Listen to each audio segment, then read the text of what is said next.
And now, Olga, Válková, Tarasova, she will be speak about the European Voluntary Service. So, welcome, Olga.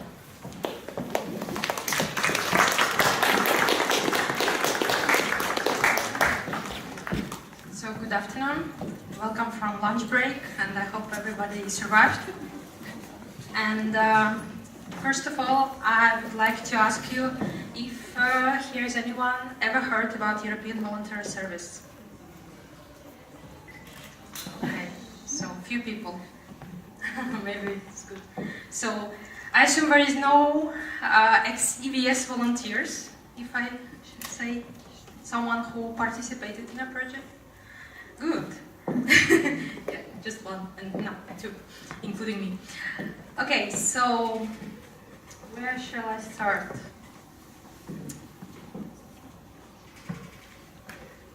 First of all, my presentation will have a plan which you can see. First of all, I would like to tell you about background of research, why I'm interested in this topic, what is my experience in it. When I will try to give you a brief definition of European Voluntary Service, because it's so big, complex, but I'll try to do my best. And then a bit about my methodology of my research, a case study overview, which was done on the base of non-governmental organization Hradec Králové, which is based in Hradec Králové. Some pictures of volunteers in action, and some inputs to a theoretical concept of ritual, but from a social anthropologist who have experience of 1.5 years of anthropology. So don't expect big theoretical inputs. And maybe I will give some inspiration from audience at the end of a presentation for my work, because I'm still continuing working on it. And let's go. So about my background. After university, I already have a master's degree in psychology, which I got in Russia, and I straight went to a position of youth worker and psychologist in non-governmental organization in Russia.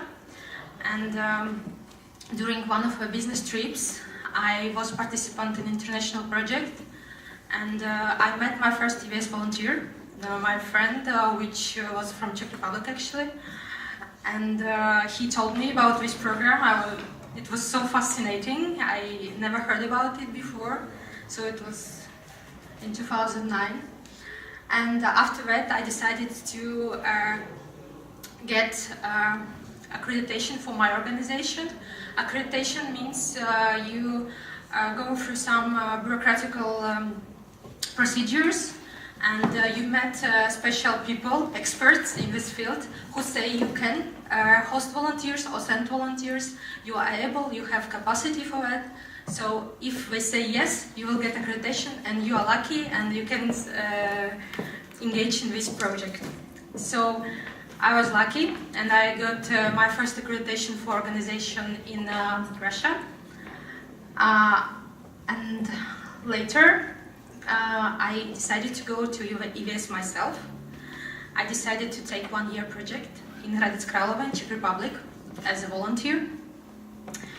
And my project was about kind of promotion culture, so it means I make presentation about my country, my language, my traditions, or I work with kids and can teach Russian or whatever I want to, or my organization ask me. And and then life brought me to social anthropology, and I decided why not to try to study it from a position of anthropologist. So here I am. What is European Voluntary Service? Yeah, it was born in a framework of a bigger program which was created by European Commission in 2006, and it's called Youth in Action. And each program had 7 years of strategy plan. So after 7 years, in 2013, program was redesigned and got name Erasmus Plus because it was so good name, brand name Erasmus. So we decided to make Erasmus Plus and include there all possible program of volunteering, education, or youth programs. So next strategy plan is continues till 2020. And EVS is one of the programs in framework of this big program, and it's officially called Learning Mobility of Individuals in the Field of Youth. So it means that individuals have to move somewhere, and through this moving he's learning something. So this is a central aim of this program, but of course everybody thinks and try to find their own ways how to do it, and EVS volunteers could be very creative. And in 2016, EVS celebrates 20 years of existence, so it's quite big history for now. So here is a small description. What is it? European Voluntary Service. What does it mean? From a special legal document which called Erasmus Plus Guide, which describes all the technicalities of this program. So here you can read that this activity allows young people of limited age, from 17 to 30 years old, to participate in unpaid and full-time voluntary service. Unpaid, but I mean in the terms of salary, you're not paid as a worker, but usually volunteers get the basic costs paid. Accommodation, travel costs, insurance, public transport, pocket money, food allowance. So most of the basic costs are paid, and volunteer can afford normal life. I mean, not luxury one, but normal life is okay. And the topic of a project could be totally different. It could be work with children, ecology. It depends of hosting organization. Hosting organizations means organization which is a legal body and accredited for EVS, and host volunteer, able to host volunteer and have some field of work. So if my organization is ecological, so it means usually the work I will be doing as a volunteer will be in the environmental issues, or presentations, or trips, etc., etc. So it could be totally broad. And one project can include from 1 to 30 volunteers.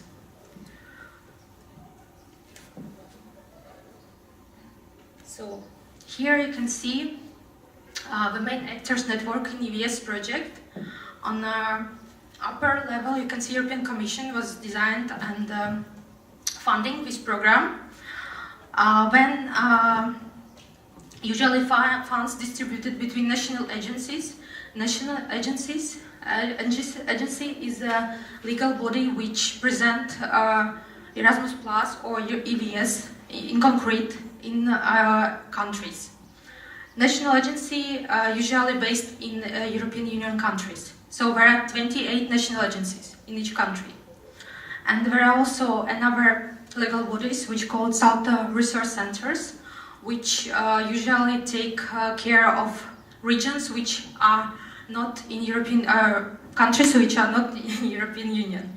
So, for example, for Russia and Caucasus region, there is Salta Research Center, which is located in Warsaw, in Poland.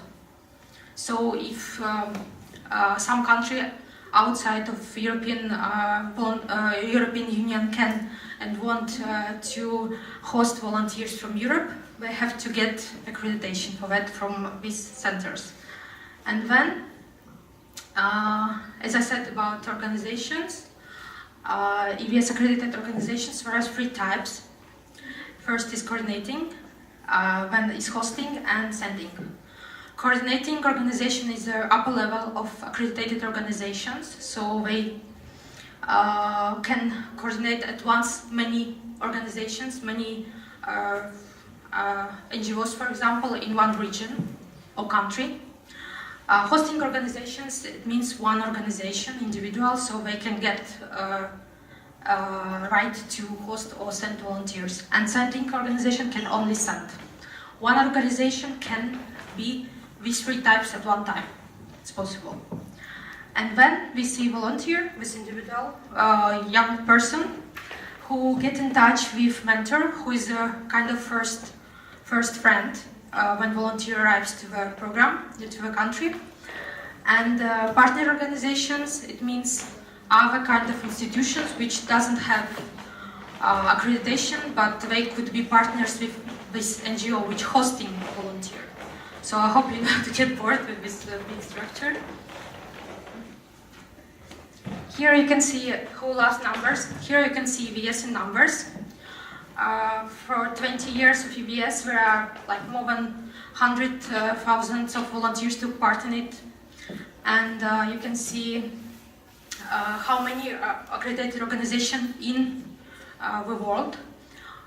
4,874, so many of them.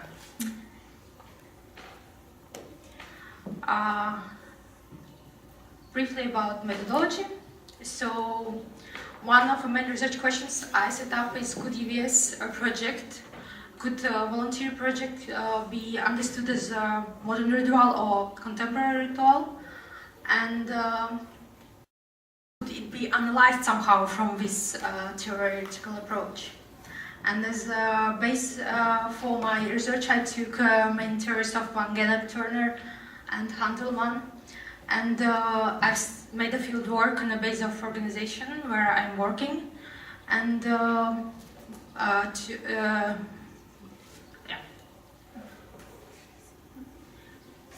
I made interviews and observation of main informants for volunteers.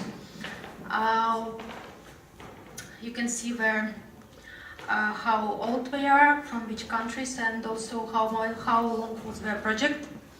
And field work was from March 2015 to February 2016. Here you can see some promotional materials to a celebration of 20 years of EVS program. Here you can see how volunteers work with children. Some of it was a trip with kindergarten. Also, they made a theater. And here is some thematical events about the main topic was a pirate, and here is chocolate festival.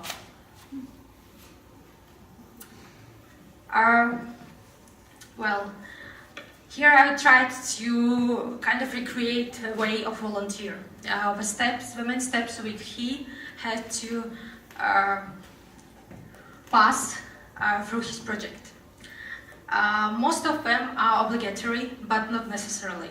So it depends from organization and from special occasions which can come up. So, for example, every volunteer have a right to realize his own initiative, his own project, mini project, and get funding for it from his organization. But not all volunteers have get this idea anyway, and they just don't do it, or just follow their work routine and do what they like, but not create special project for his organization. And also, for example, preparation to the projects, they're also different. It depends. Some volunteers, some candidates for volunteering project actually take 2 years for search for best project, country, organization, and some volunteers just jump up to the so-called hot vacancy, and which is open now, and in next week I can go. So it depends from the situation. Yeah, and also each organization, of course, has own strategy. So.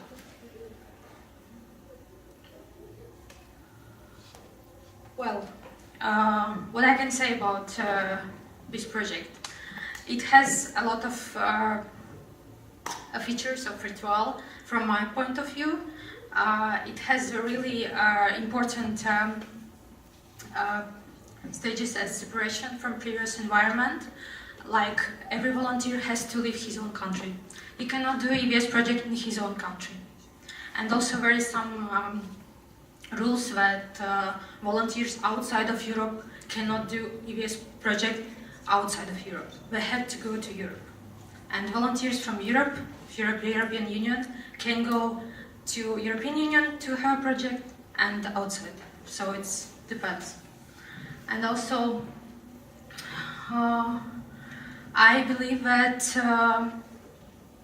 the longer project is the best because it takes time to person to adapt with country, with local community, with language, and also find friends and find something he likes to do, and also get acquainted with NGO work.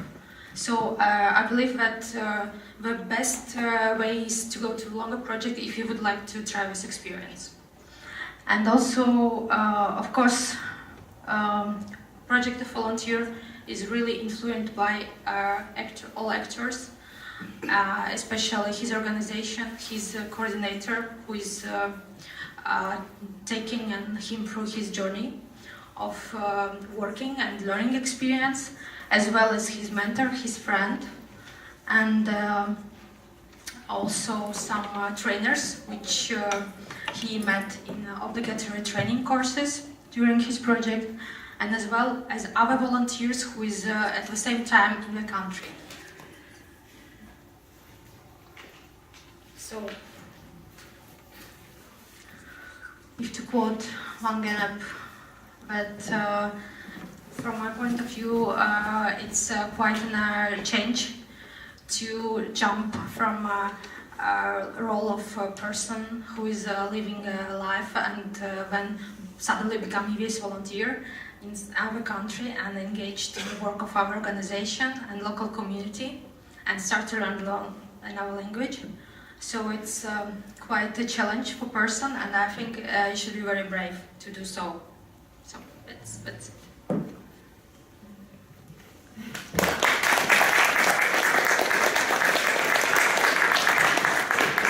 So Olga, thank you very much for your presentation. And now 10-minute discussion. You can speak in Czech or in English.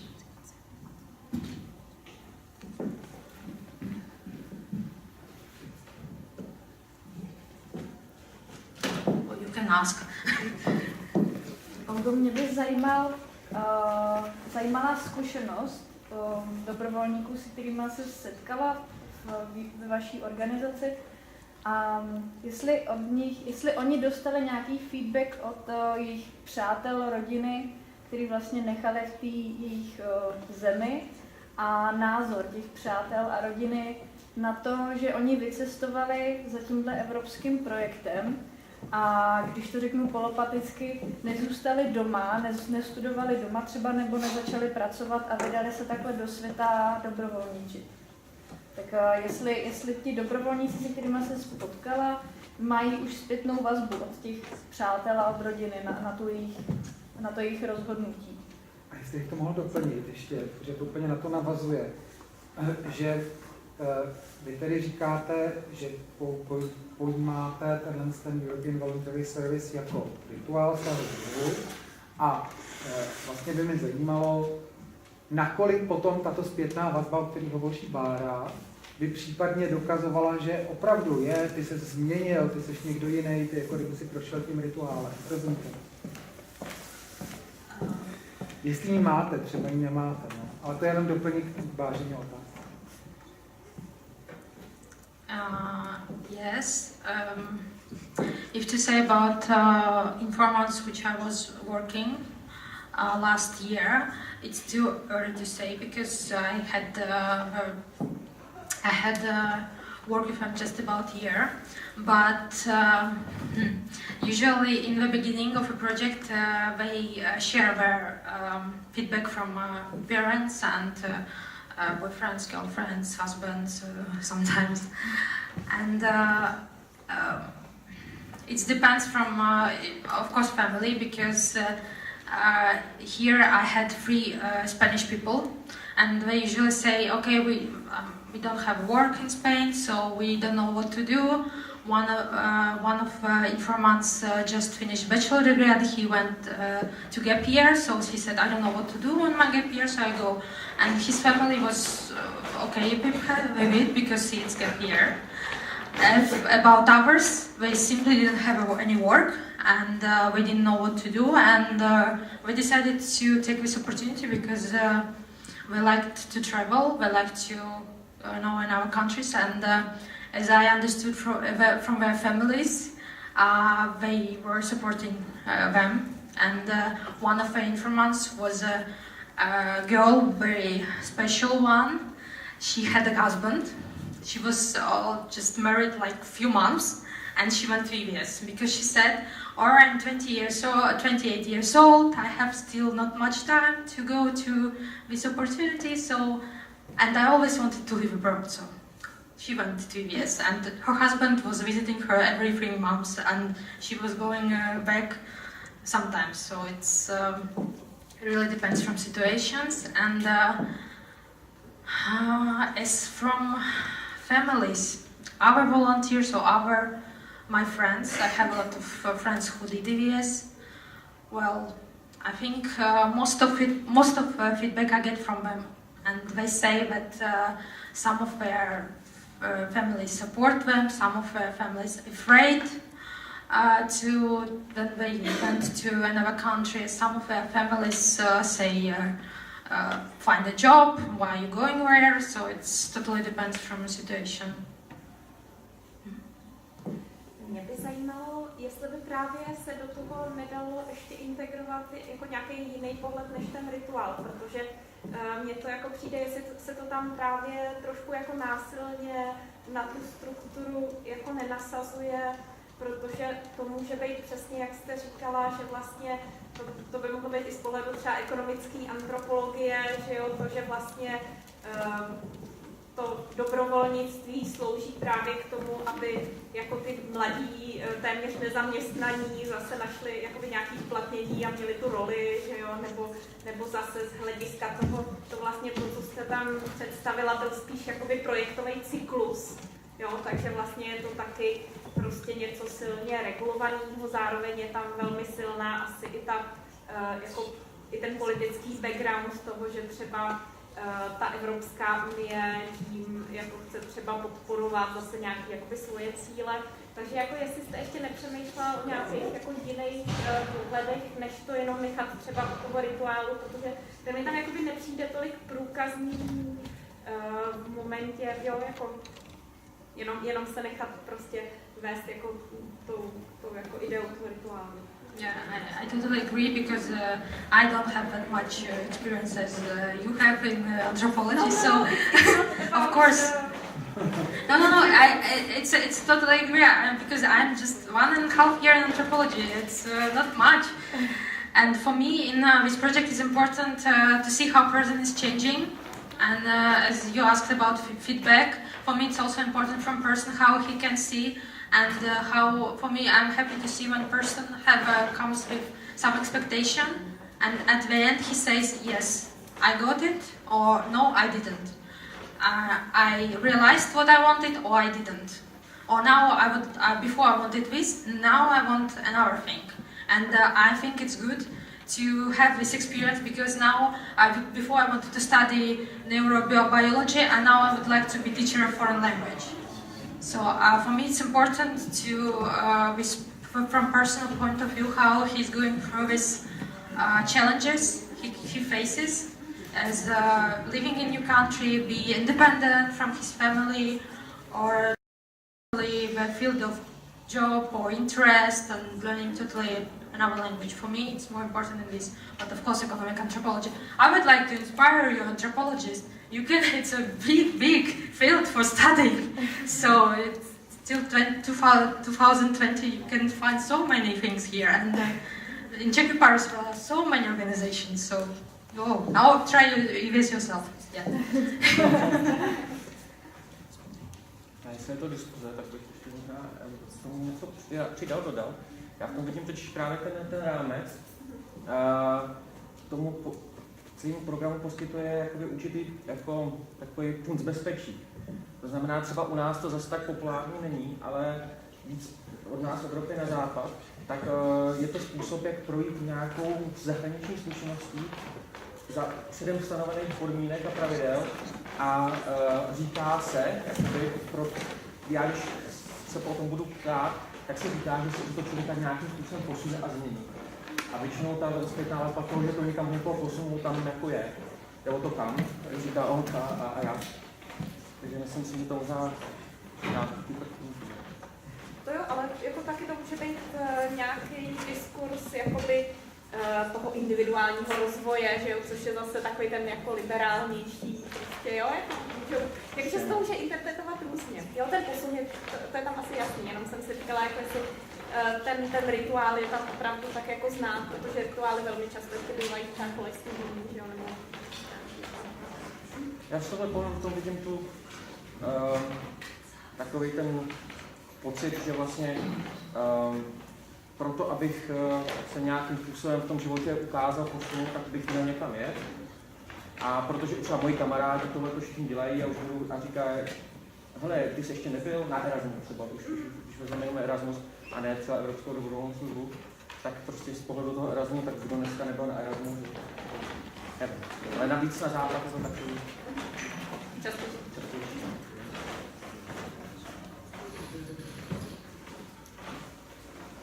Co máte ještě otázky? Jsem se zapálil a vzal jsem olej vítr. Yes, it's my husband.